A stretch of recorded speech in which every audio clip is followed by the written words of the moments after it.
Yo, what up? How's it going? And welcome back for another video. Today's video, we will be doing Clutch Gaming versus RYL Youth. We're going to be doing a series review, kind of an overview of the series, and a recap.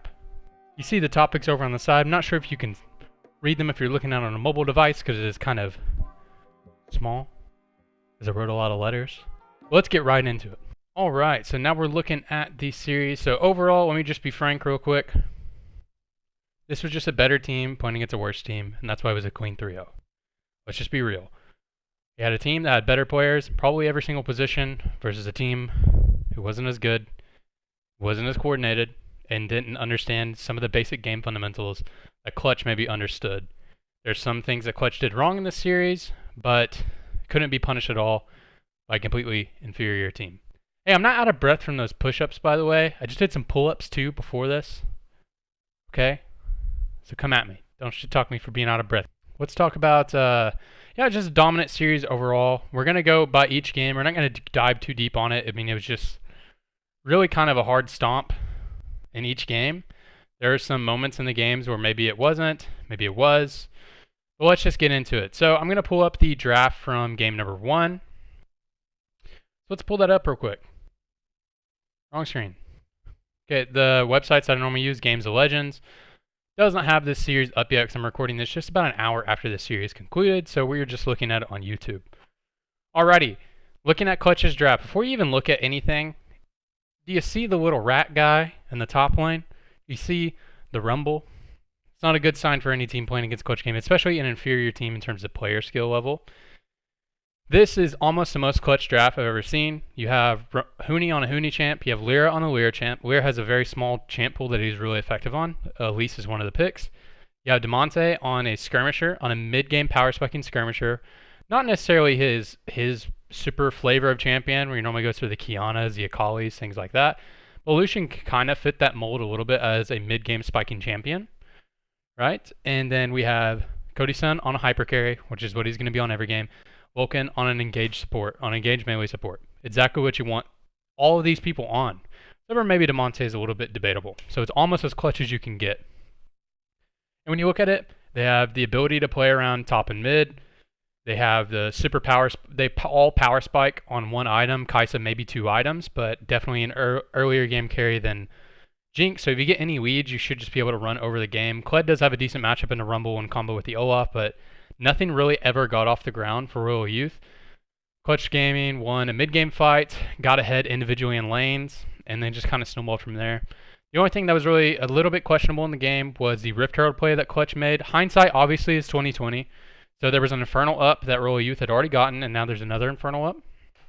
So you have the ability to level out the playing field. They end up going topside to get a Rift Herald. They had already initiated like a swap, and they were early on the play and knew that the enemy couldn't react, and they were kind of hoping that maybe the idea was they go for the Rift Herald to get the Rift Herald, and hopefully the enemy team reacts late because Clutch knew they had the jump on them, and maybe RYL Youth reacts late and they kill a couple members, and then they can just drop the Rift Herald mid, get tower plating, or maybe get the tower, and then also get Infernal Drake. So we're trying to get all 3, but what ended up happening was they went up to Rift Herald. Jinx was caught topside. That's why they thought that they wouldn't wrap around and do the Infernal Drake, that they may just try to challenge with how they were set up. RYL Youth didn't challenge, and they went down to the Infernal Drake, grabbed the Infernal Drake while Clutch just got a couple plates on mid. So hindsight 2020, that was the play that went kind of wrong, but the idea was they go there, they get challenged, they kill them, and they take all 3. But RYL Youth didn't challenge them, and to their credit, they went down and got the Infernal Drake, which is, worth more than a couple plates on a tower. It didn't end up mattering in the end. Clutch was too far ahead, and they just continued the snowball going, and the game just sort of ended. So that was the only thing that wasn't that clean in that game, was that Rift Herald play. But, we can give it to them. All right, game number 2. Let's talk about game number 2. So game number 2 was the most Clutch draft you'd ever see. It was a super, super, super Clutch draft. A couple things were a little bit weird, but it was a very Clutch draft that we can see. And something that was interesting in that draft was they were pinching Vulcan's pool with the bans, which I thought was pretty interesting by RYL Youth. I don't think Vulcan's the one you want to pinch with bans. I mean, you can pinch him because he likes to play the engaged supports. That's how they set up their team all the time. But I think there's a Rumble that you need to ban. So anyways, let's go look at this draft. Yeah, that screen. Oh no! I'm an idiot. Wait, I'm a genius. Oh no. Now I'm a genius. Sorry, friends. I messed that one up. Anyways, here we are. Cool. So we have the, looking at this draft, we have Rumble, obviously Huni's best champion. We have Jarvan, which is another effective pick for Weira. He has a couple picks he's good on. He's good on the Elise. He's good on Elise. He's good on J4. He's good on Skarner. He's okay on Silas, but nobody's picking that anymore. But essentially, I think there's one more pick that he's decent on. But there we go. So another Weira pick. And then you have Nico. So just think about that before, just isolate that as the picks. You have the Rumble, J4, and the Nico. That's welcome to the Terradome composition, right? Jarvan drops the Terradome. Rumble layers it on there. Nico can layer it on there as well, or you can do it in a different order. You can layer Nico with Rumble, or you can just use Nico as disengaged. So there's a lot of like cool options, and then these are a lot of champions that want to move forward, and so now we add the Kai'Sa to the mix. She can fly forward. Now we add the Pyke to the mix. So what happened, the reason why he picked Pyke here is a lot of his picks were pinched out. So Vulcan likes to play melee engaged supports. Most of them were banned out, so he picked the Pyke. I thought maybe he might go to the Morgana, but he went to the Pyke pick. And what Pyke can do in this comp is pretty interesting because Rumble can drop down the ultimate and Pyke can come in with the execute. So you layer some of these ultimates down and then Pyke executes them. So it's actually a really cool draft. And then Kai'Sa obviously can just go forward wherever she wants. So Kai'Sa fits so well into this composition because you don't have to do, this comp can just go forward and you don't have to peel for the Kai'Sa because the Kai'Sa can just go forward with you and go onto this back line. Cool. RYL Youth on the other side, they have the Elise Renekton combo, which they picked early in the draft, which can for sure punish up here, but it never got off the ground. It never worked. And then you just kind of have an Elise versus a J4 later in the game, right? The Irelia never got off the ground, and the Ezreal Thresh never off the ground. And this one was like the most stompiest of the 3 games. And Cody Sun and it was Cody Sun and Cody Sun and Pyke were, and Vulcan, I mean, they were doing, Cody Sun does Cody Sun things when you get to the late game, and it was just a stomp fest, right?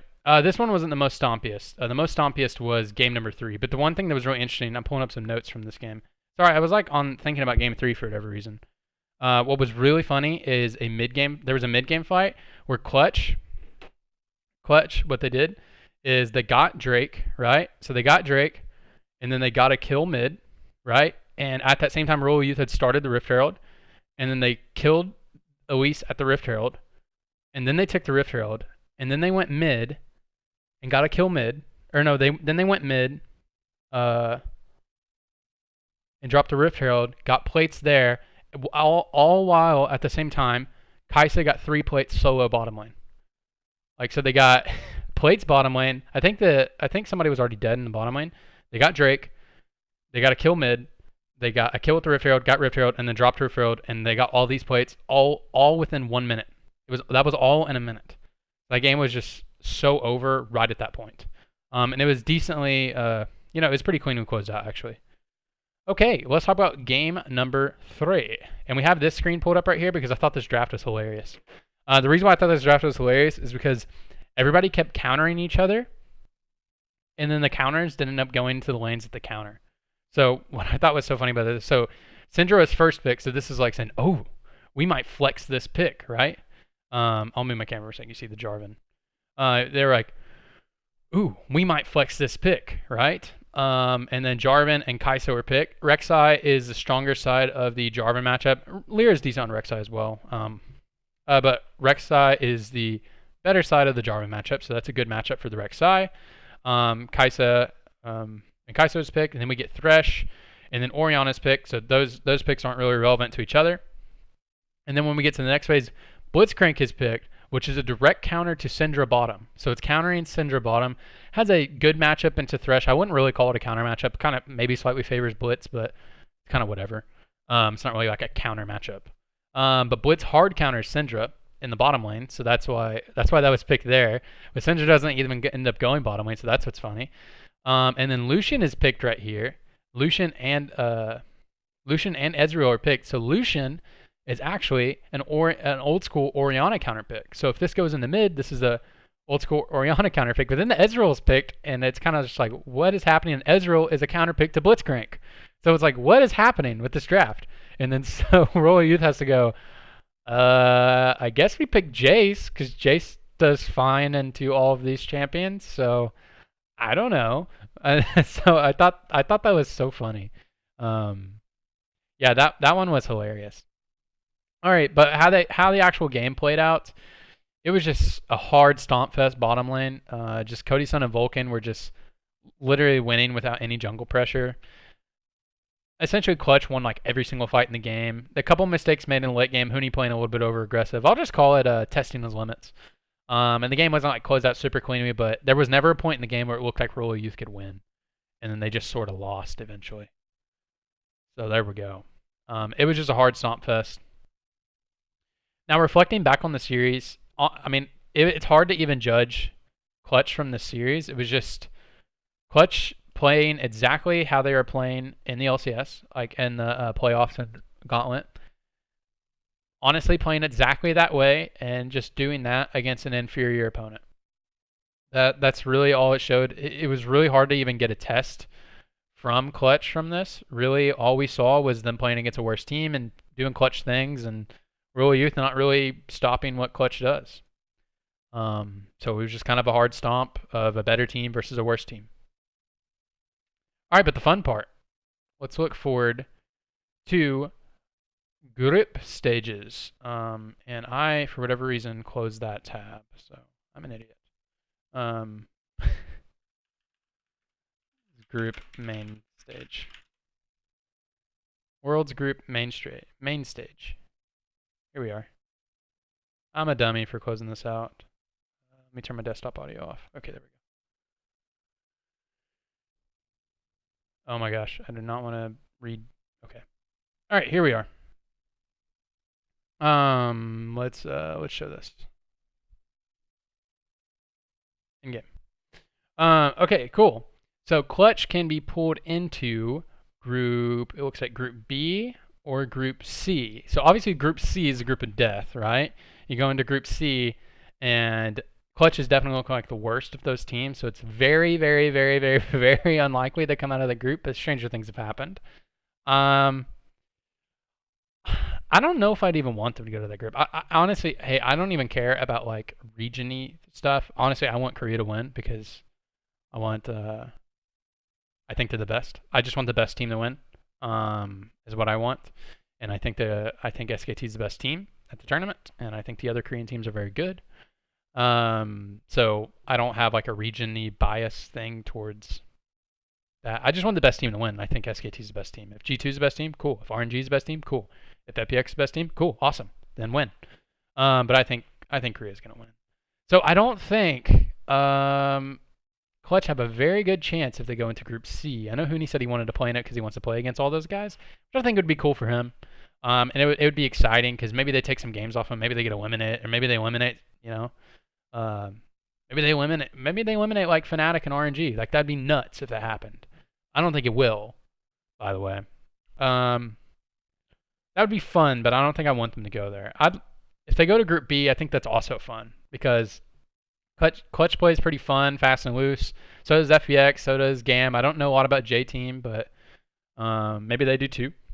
I mean, they come from LMS. LMS plays kind of fun. Or some teams play like Korean style, but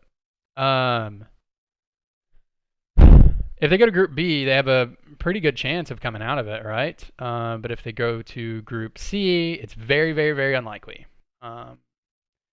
That's all very interesting. The group stuff is very interesting on where Domlon's going and where Clutch is going. Those are the most interesting things. I really don't care that much about the other teams where they're going. I don't.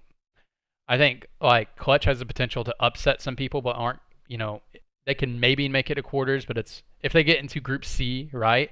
They have like a slim chance of making it to quarters, and that'd be like really interesting and fun.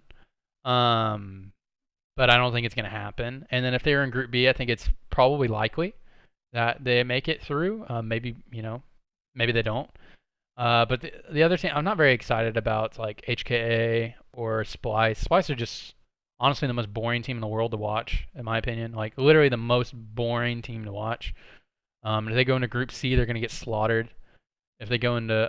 oh, wait, they can't go into Group C. If they go into Group... Oh, if they go into Group D, I think they get slaughtered either way. I don't think they have a good matchup against Team Liquid or IG. I don't really know a lot about AHQ. But I think they just get slaughtered by Team Liquid and IG. You can be a blind EU fan and think that they won't, but they will. At least I think they will. I mean, anything can happen. If they go into Group B, they might just squeak out getting out of groups, but that would be the least interesting thing if Spice went to Group B. So who wants, like, if you're an EU fan, like, who wants to watch Spice play? Like, let's be real. Who wants to watch Spice play? And before you're like, you watch Korea, that's the boring region. Then you didn't watch Korea, if you think that. Most of the season was like that, right, for Korea. But if you watched the LCK playoffs and you watched the way SKT played with their mid jungle and how fast and loose they were playing, they're getting ready for Worlds essentially, is what my take was, and you wouldn't think that. If you watch Griffin for most of the year, you wouldn't think that. If you watch Domlon at all, you wouldn't think that. So chill the fuck out. I don't know who the fuck I'm talking to, by the way. I get mad at nobody. I don't know. I just read a lot, you know what I'm saying? Anyways, so if Clutch go into Group B, it looks good for them, right? If they go into Group C, I think very slim margins they have any chance of getting out, but you know, crazier things have happened. I think it'd be fun if they went to Group C. I think if they went to Group B, it'd also be fun. FBX, GAM, and Clutch, that'd be fun, right? Anyways, all right, guys. I kind of rambled on this one a little bit. The other one had a lot more content in it, but this series was just a stomp fest, to be honest. I almost just thought about not even making a video for this. But anyways, hey, if you made it this far, I love you with all my heart, and I will kill for you. I will do it. So if you made it this far, drop a heart, drop a axe, make an axe sign. I don't know how you do that. Make one. Maybe like a backslash and an apostrophe on the end. I don't know.